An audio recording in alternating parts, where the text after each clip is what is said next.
Pour ce numéro d'African Woman 2.0, nous recevons Stéphanie Assi, fondatrice de Meraki Tech et Meraki Learn, deux entreprises innovantes dans le domaine des solutions digitales et de l'intelligence artificielle. Avec un parcours remarquable entre les États-Unis et l'Afrique, elle symbolise l'excellence et l'engagement en faveur du développement du continent. Passionnée par l'éducation et promotrice des STEM auprès des jeunes filles, elle s'impose comme une figure inspirante.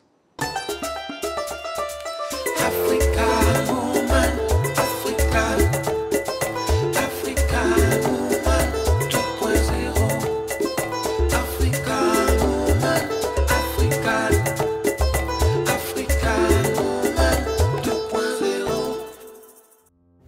Double diplômée en génie logiciel et mathématiques de l'Université d'Albany aux USA, l'Ivoirienne Stéphanie Assi-Durand cumule 13 ans d'expérience dans des multinationales prestigieuses telles que IBM, McKinsey et Accenture. En 2021, elle fonde Meraki Tech, spécialisée dans les solutions digitales et l'intelligence artificielle avec pour mission de démocratiser la technologie en Afrique. En 2022 et 2023, Meraki Tech s'étend en Côte d'Ivoire et en Guinée. Stéphanie lance aussi Meraki Learn, une plateforme e-learning adaptée aux besoins africains. Présidente de l'Association des anciens du lycée de Sainte-Marie, branche USA, et membre de l'ONG KS Africa, elle milite pour l'éducation des jeunes filles dans les STEM. Visionnaire, elle a conçu des solutions stratégiques, dont l'une pour le cabinet du président des États-Unis, qui sera primé en 2021.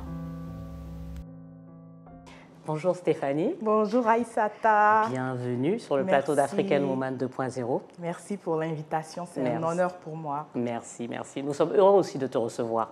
Et Stéphanie, donc dis-nous, parce que tu viens pas d'arriver des États-Unis, mais tu es basée aux États-Unis. Parle-nous un peu de ton parcours. Qu'est-ce qui t'a emmené aux États-Unis? Alors, après mon bac, donc je suis ivoirienne, j'ai grandi ici à Abidjan, et après mon bac... Tu as fait ton lycée ici où? Au lycée Sainte-Marie. Très bien. De Cocody. Et lorsque j'ai terminé mes études, avec les parents, on regardait quel était l'endroit le plus adapté pour moi de poursuivre mes études. Et donc, c'était entre la France, les États-Unis. J'ai tout de suite aimé les États-Unis parce que, étant au lycée déjà en anglais, je commençais à faire des progrès et je voulais évoluer dans un environnement anglophone. D'accord. Et donc, c'est comme ça que j'ai choisi les États-Unis. J'ai rempli tous les documents et tout s'est bien passé par la grâce de Dieu. Donc, tu es partie étudier? Je suis allée étudier. J'ai étudié le génie logiciel, donc software programming. Parce que je voulais développer des logiciels.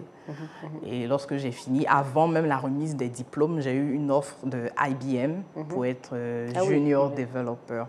Et bon, c'est comme ça que ma carrière a commencé. Oui. Donc tu es restée aux États-Unis pour travailler? Je suis restée pour travailler et néanmoins, j'ai toujours voulu rentrer. Je ne savais pas quand. Donc j'avais toujours les yeux fixés vers l'Afrique. Je venais de temps à autre pour les vacances. Donc, à partir de 2012, je venais un peu plus souvent et pour voir la famille, en même temps regarder l'environnement ici, s'il était assez mûr pour qu'on puisse rentrer. S'ils étaient assez mûrs dans le côté, sur le plan... Oui, sur le plan digital. Oui, parce qu'il faut dire qu'à un certain moment, même la connexion Internet déjà n'était pas très stable à l'époque. Donc, c'est des choses qu'on regardait un peu avant de prendre cette décision-là de venir vraiment s'installer full-time.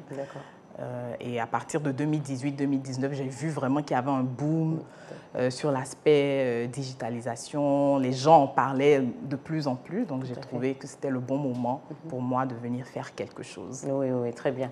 Donc en fait, bon, tu as senti que l'environnement était plus approprié. Et donc qu'est-ce que tu as voulu? Qu'est-ce que tu fais? Quels sont les business justement que tu as ouverts ici en Côte d'Ivoire? Alors j'ai créé une entreprise de technologie pour développer des solutions pour les entreprises, solutions digitales qui répondent à des problématiques données que nos entreprises ici rencontrent.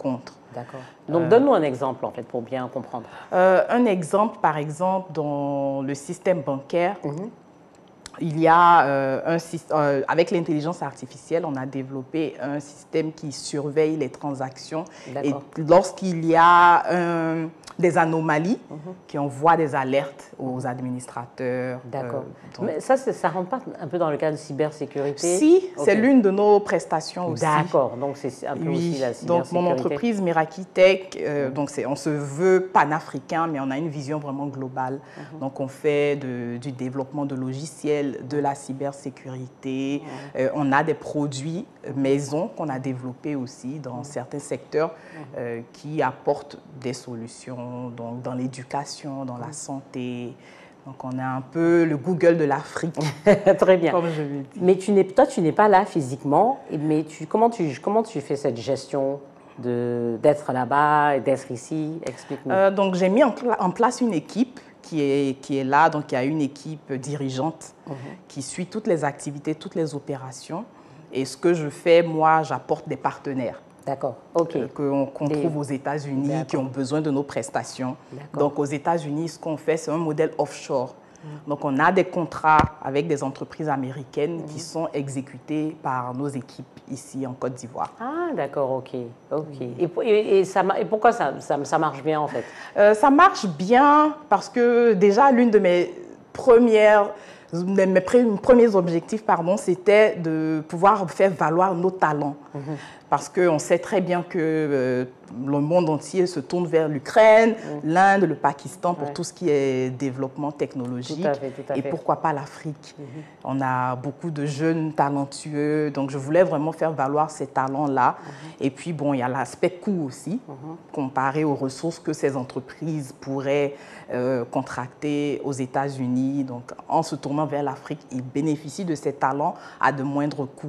Donc, c'est très intéressant pour eux comme modèle et pour nous, ça nous permet de nous faire connaître. Mais j'ai vu, il n'y a pas longtemps, une histoire de compagnie qui faisait un peu un service similaire, mais c'était plus de la data. Donc, faire du tri de data et des choses comme ça au Kenya. Mais les gens se plaignaient qu'ils n'étaient pas bien payés. Bon, c'est un peu différent. Est-ce que c'est un peu plus, le niveau est plus élevé dans ce que vous faites? Est-ce que c'est un niveau peut-être un peu plus élevé? Alors, ce qu'on fait, c'est vraiment un accompagnement. D'accord. Donc, c'est pas du placement de ressources, tout simplement. C'est vraiment un accompagnement. Voilà. Donc, les personnes sont plus ou moins spécialisées, les employés. Oui, en fait, les employés, ils ont des lignes dans lesquelles, et des métiers sur lesquels ils sont spécialisés. Voilà, il y en a qui travaillent que sur des projets de banque et finances, par exemple, de services financiers. Il y en a qui sont sur l'aspect sécurité uniquement. Donc, c'est vraiment des profils spéciaux, mais qui arrivent vraiment à bien se faire rémunérer parce qu'ils ont une expertise dans leur domaine. Ok, d'accord, oui, je vois ce que tu veux dire. Parce que bon, là-bas, ils parlaient de, tu sais ce qu'ils appelaient à l'époque quand les sweatshops. Oui. Et voilà, quand en fait tu fais de l'exploitation, en fait tu exploites en fait un personnel parce que c'est beaucoup moins cher. Oui, un peu comme aussi dans les call centers. Voilà, exactement. Non. Non, mais c'est bien de différencier et de savoir que les compagnies peuvent contracter, mais bien payer aussi. Voilà. Donc, alors, quelles compétences sont selon toi indispensables pour réussir aujourd'hui dans le secteur de la technologie? Alors, aujourd'hui, c'est plus les soft skills qui font la différence. C'est vrai. Oui, parce que la formation, elle est accessible à tous maintenant. Tout à fait. Avant, il fallait aller dans des centres spécialisés pour bénéficier vraiment de formations de qualité. Aujourd'hui, avec le online learning, on apprend partout. Tout le monde peut apprendre à coder depuis chez eux. Donc, ce n'est plus la valeur ajoutée que c'était avant. Aujourd'hui, en plus de savoir coder, il faut savoir communiquer. Il faut savoir, par exemple, gérer les délais sous pression, par exemple. Ça, c'est important. Donc, moi, j'investis beaucoup sur la formation en soft skills et mes collaborateurs, 2 fois par an, ils vont en formation sur la façon de communiquer, comment parler en public pour être à l'aise avec les clients. Et il y a aussi la langue. Aujourd'hui, ici en Côte d'Ivoire, tout le monde parle français, mais il faut maintenant commencer à parler anglais pour communiquer avec les autres clients qui viennent de l'international et qui ont besoin de ces ressources-là. Donc, les soft skills, j'insiste vraiment sur cet aspect-là pour pouvoir se démarquer de la compétition. Absolument. Mais c'est marrant parce que tu touches à un sujet qui est vraiment dont on parle énormément et qui est vraiment clé, en fait. C'est les soft skills. Et ça, on retrouve ça de plus en plus parce qu'après, c'est vrai, les compétences techniques, tout le monde peut les avoir. Tout à fait. Tu as la formation, comme tu as dit, c'est accessible, mais est-ce que tu sais travailler dans une entreprise? Est-ce que tu comprends l'esprit de l'entreprise? Oui, l'esprit d'équipe. L'esprit d'équipe, travailler avec des clients, comment retenir les clients. Exactement. Donc il y a tout un travail à faire et c'est vraiment bien. Ouais. Parce que ça, c'est clé. C'est marrant que tu en parles parce que j'en parlais hier avec quelqu'un et c'est vraiment ce qui manque beaucoup. Oui, et ça manque beaucoup sur notre marché. Voilà, sur le marché africain essentiellement, non? Parce qu'en Occident, je pense que les gens ont cette culture de l'entreprise. Tout à fait. Ils comprennent très bien ce qui est attendu d'eux en entreprise et tout. Mais chez nous, en Afrique, il y a un réel problème. Parle-nous des problèmes en fait qu'on peut rencontrer qui sont vraiment une problématique et pourquoi c'est important justement de faire ces formations en soft skills? Alors, une grande partie des problèmes que surtout moi j'ai rencontrés sur mon parcours, c'est la formation des collaborateurs, c'est les ressources humaines. Les ressources humaines, c'est mon premier challenge. Déjà, pouvoir trouver des personnes qui sont ce qu'ils disent être. Parce que pendant le recrutement, il y a ce que tout le monde dit, il y a l'image qui est présentée. Mais maintenant, lorsqu'ils sont mis au test, parfois on se rend compte qu'il y a un écart entre ce qui nous a été vendu en entretien et le rendement qui est donné sur le terrain. Donc, c'est de pouvoir s'adapter rapidement. Aujourd'hui, nos jeunes, ils sont très lents à s'adapter, à basculer sur peut-être d'autres segments, d'autres technologies. Donc, c'est d'apprendre cette agilité que l'Occident développe dans son programme de formation. Pendant que tu prends, par exemple, des cours de IT, tu as des cours de psychologie, tu as des cours... Donc, en Occident, la formation est très variée et c'est obligatoire. Donc, vous avez fait l'Occident, donc avec les cours de Gen Ed et les cours de spécialisation, il faut prendre tout ça en même temps. Ici, c'est vraiment orienté unilatéral. Donc, il y a des personnes qui sont très bons, mais qui n'arrivent pas à travailler sous pression. Tout à fait. Ou qui n'arrivent pas à même communiquer, à faire une présentation.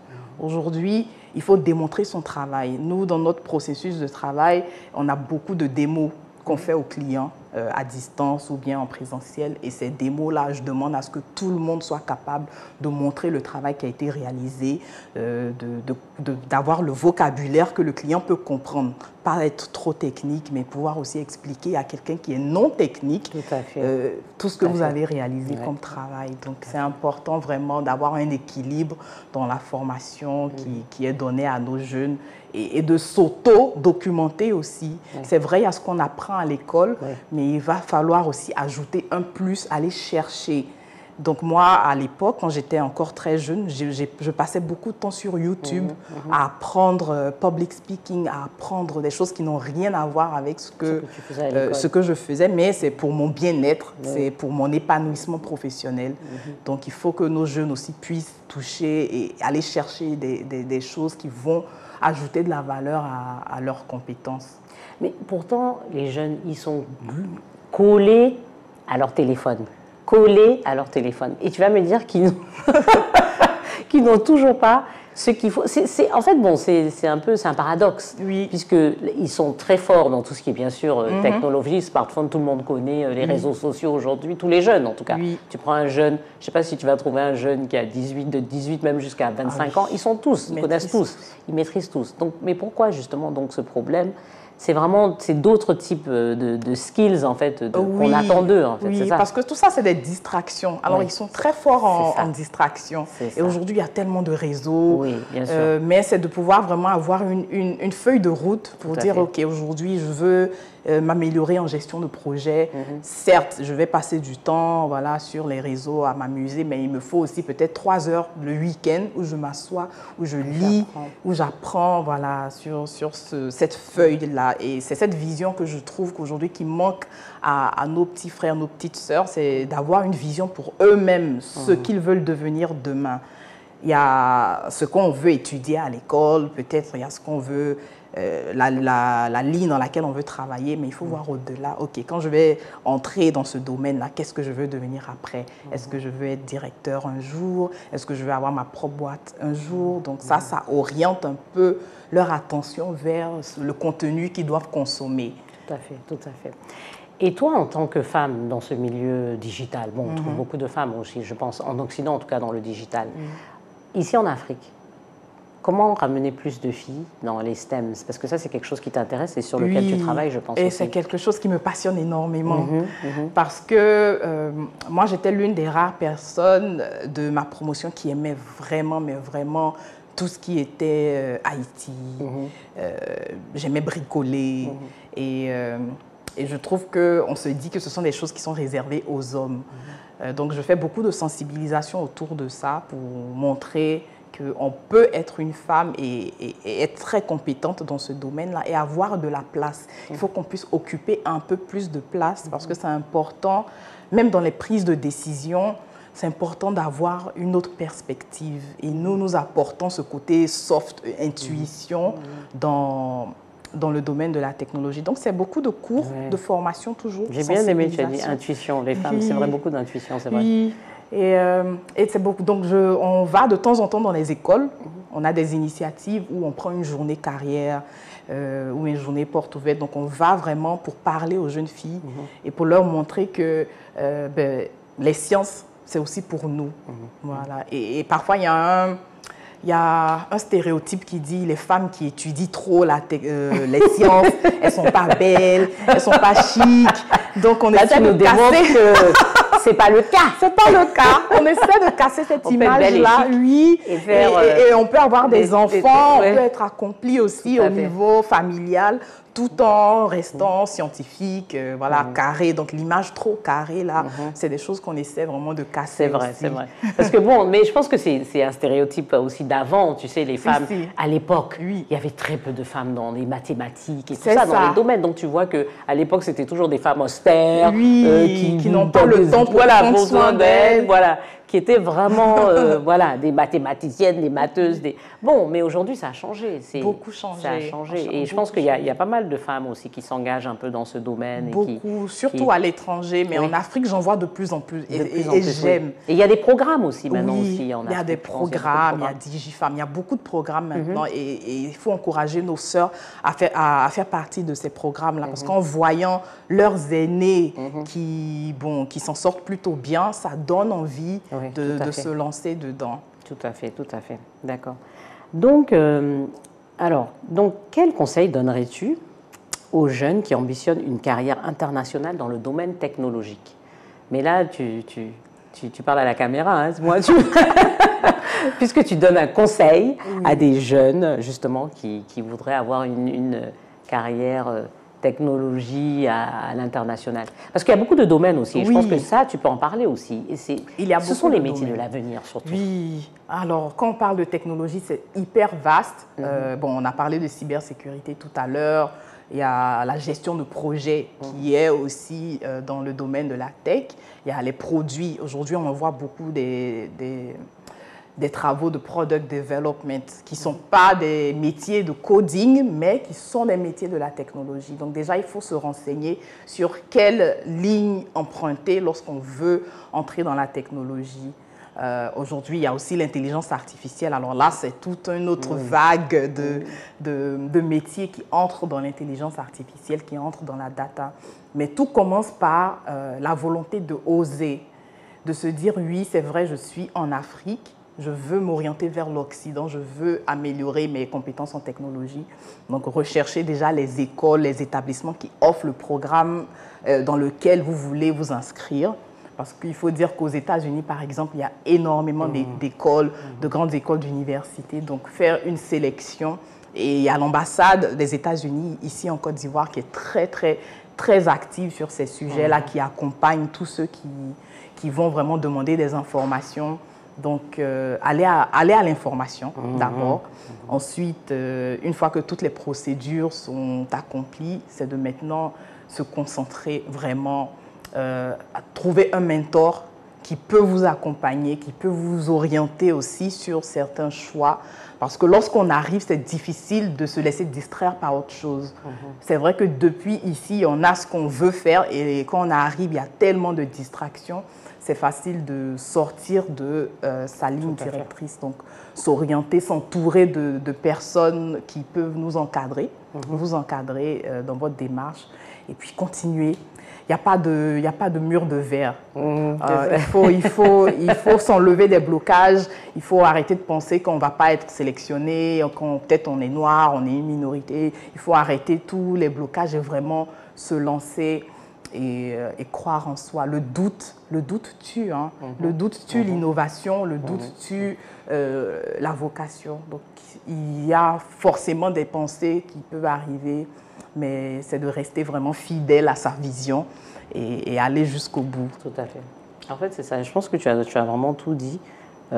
C'est être fidèle à sa vision et ne pas se laisser distraire et ne pas se laisser décourager et croire. Et je pense qu'il faut croire aussi en ce qu'on fait, aimer aussi ce qu'on fait. Parce que je pense que toi, tu aimes et c'est ce qui t'a... Et parce qu'avant même de partir, je pense que tu cherchais, tu regardais, tu essayais de t'éduquer sur le sujet. C'est ça. Et ça, vraiment, c'est quelque chose, on le fait que quand on aime quelque chose. Ah donc, oui. il faut... Et il faut aimer suffisamment pour rester sur ce chemin, parce qu'il y a tellement de choses qui viennent. Vont te... Ah, les challenges, ils sont nombreux. Peu importe le niveau de succès, que ça soit au début. Dis-nous un peu, justement, challenge. Alors, la plupart des challenges, des défis, bon, il y a les défis de l'entrepreneuriat et puis il y a les défis du secteur même technologique. Donne-nous un dans chaque. Alors, pour ce qui est de l'entrepreneuriat en général, c'est la résilience de continuer malgré les portes fermées. Parce que quand on commence, on est motivé, voilà, on prend les bureaux, on a nos premiers collaborateurs et puis quelqu'un nous dit non. Donc, après avoir tenté d'avoir des clients à gauche, à droite, il y a des noms qui s'enchaînent. C'est difficile de pouvoir se lever le lendemain pour dire « je retourne ». Comment toi tu es passé de... Parce que tu as dit que tu as commencé à travailler d'abord chez IBM. Oui. De chez IBM, comment tu as créé ton entreprise? Alors, après IBM, j'ai fait aussi McKinsey en tant que consultante, Accenture. Donc, après avoir acquis quand même une petite expérience sur mon parcours, je voulais faire la même chose parce que je voyais en interne comment ils écrivaient leurs contrats, le processus d'appel d'offres, et je participais à la rédaction de ces offres-là. Et je me disais, mais bon, ça m'a l'air un peu simple. Je peux faire la même chose. Mais c'est ce qu'il faut faire, en fait. Il faut apprendre. C'est ce qu'on fait quand on va travailler chez les autres, c'est d'apprendre. Exactement. Donc, j'ai appris leur modèle de fonctionnement et j'ai essayé de répliquer, quelque chose de similaire ici, avec des ajustements en fonction de notre marché. Et c'est comme ça que j'ai voulu commencer. Après, j'ai dû adapter lorsque j'ai vu qu'il y avait certains challenges qui rendaient la chose difficile. Donc, j'ai adapté en créant, par exemple, Accenture n'a pas ses propres solutions, par exemple. Nous, on a créé certaines solutions propres à nous. Donc, c'est comme ça que j'ai ajusté un peu mon modèle au fur et à mesure. Et c'est comme ça qu'il faut être agile. Lorsqu'on arrive dans un marché, il ne faut pas prétendre tout savoir. On arrive, on est assez humble, on apprend. On apprend. De ceux qui sont autour de nous, on apprend d'eux et puis on apprend. Et puis on se casse la gueule aussi et puis on apprend. Exactement. On fait beaucoup d'erreurs, c'est normal. Et on se relève, on ajuste. Et c'est comme ça qu'on reste... comment il y a un mot, qu'on reste endurant sur ce... J'allais dire concentré, c'est le mot qu'on aime utiliser ici en fait. L'endurance, c'est important. Et maintenant, sur l'aspect entrepreneuriat, parfois on peut... Lorsqu'il y a des échecs après échecs, l'argent finit. Il faut encore trouver des façons maintenant de générer un peu de trésor pour continuer. Donc, dans les débuts, il y a beaucoup d'entrepreneurs qui abandonnent lorsque l'argent est fini. Tout à fait. Est-ce que tu as travaillé jusqu'à... Quand tu as créé ton entreprise, tu travailles encore? Oui. Et tu as continué combien de temps? 2 ans. 2 ans, avant d'arrêter complètement et puis être... Parce que c'est avec mon travail que je finançais mon entreprise, que je payais les premiers salaires et en attendant d'avoir des projets, parce qu'on n'a pas des projets tout de suite. Tout à fait. Donc il faut tenir. Oui. Il faut tenir. Il faut avoir de l'argent pour tenir. Il faut avoir de l'argent. Oui. C'est important de savoir qu'il faut pouvoir. Alors, juste une dernière question sur ce sujet.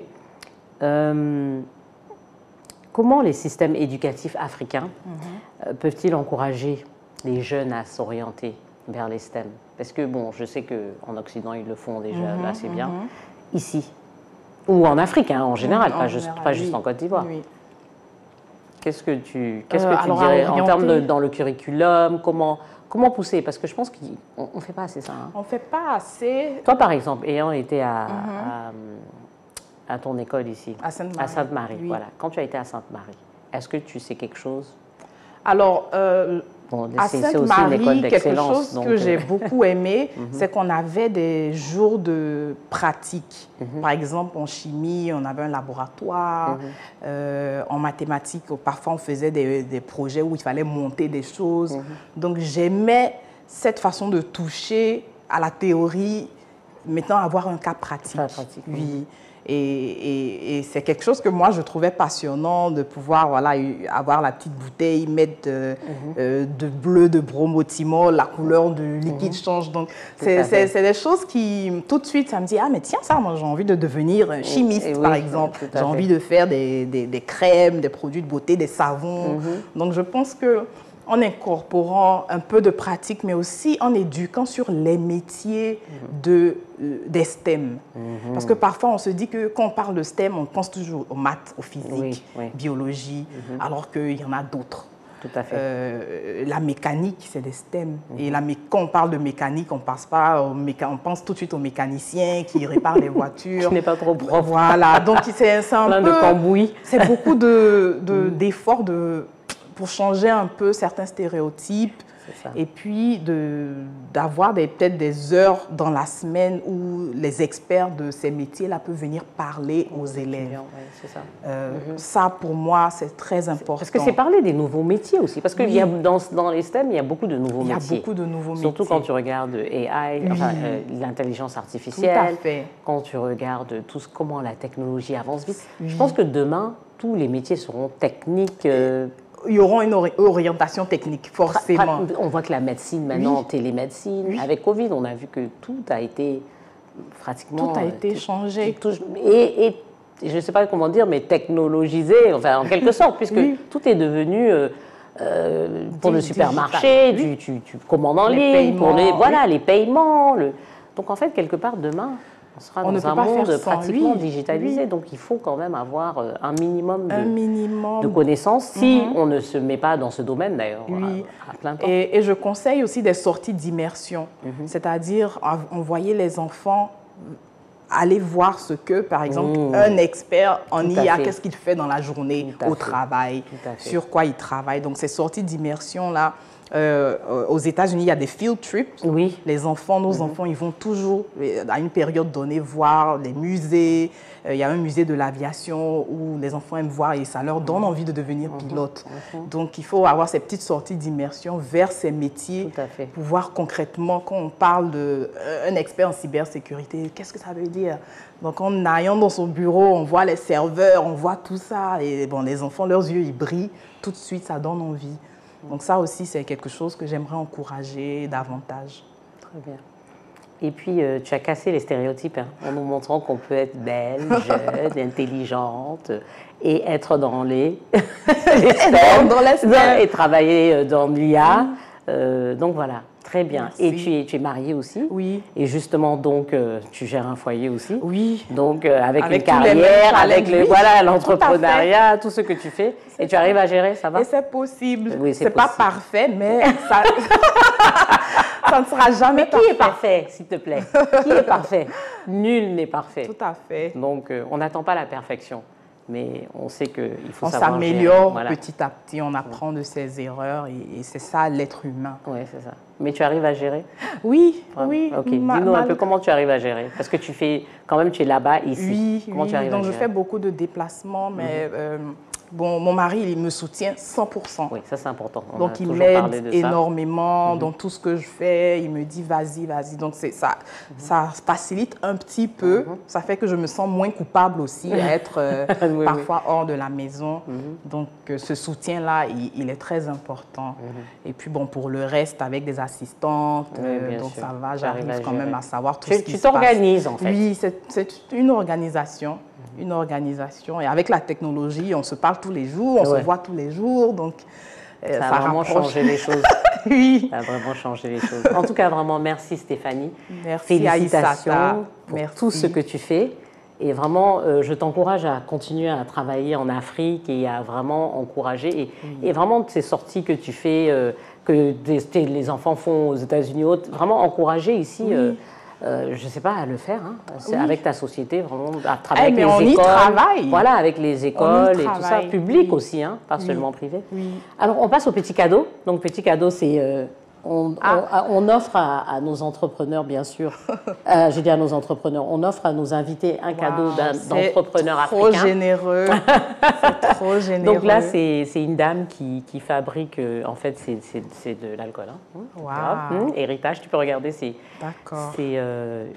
mais des liqueurs, merci. des liqueurs de, voilà. C'est bien pensé en plus. Bien pensé, bien Okay. packagé, fait Et localement. Voilà, c'est ce que... C'est local, ok. Voilà. Très Et puis, bien. un autre cadeau, et ça, c'est une dame qui t'offre. Il y a une deuxième bouteille, on dirait. Oh. Tu as 2 bouteilles de ça. Hein. Eh ben, je suis Héritage, gâtée. tu es gâtée. Tu pourras bien boire ça avec ton mari dans le froid de l'Amérique. Franchement. Ça, c'est du karité. Ok, wow, Donc, très bien. tu peux ouvrir. Hein. C'est une jeune dame qui fait du karité. C'est chantilly de karité. En plus, je suis nappie, donc ça va. C'est vrai? Oui. Ah, donc tu peux utiliser. Bon, ça, je ne sais pas si c'est ça. Je pense que c'est plus pour le... Pour la peau? Pour la peau. Ok. Mais si j'avais su, on peut t'en trouver pour les cheveux. On peut trouver tout type. Aujourd'hui, on trouve tous les types de karité. Wow. Ouais, comment on très voilà. bien. Donc, tu as... Oh là là! Et là, tu as ton stock pour... Franchement, pour les toute l'année! Waouh! Voilà.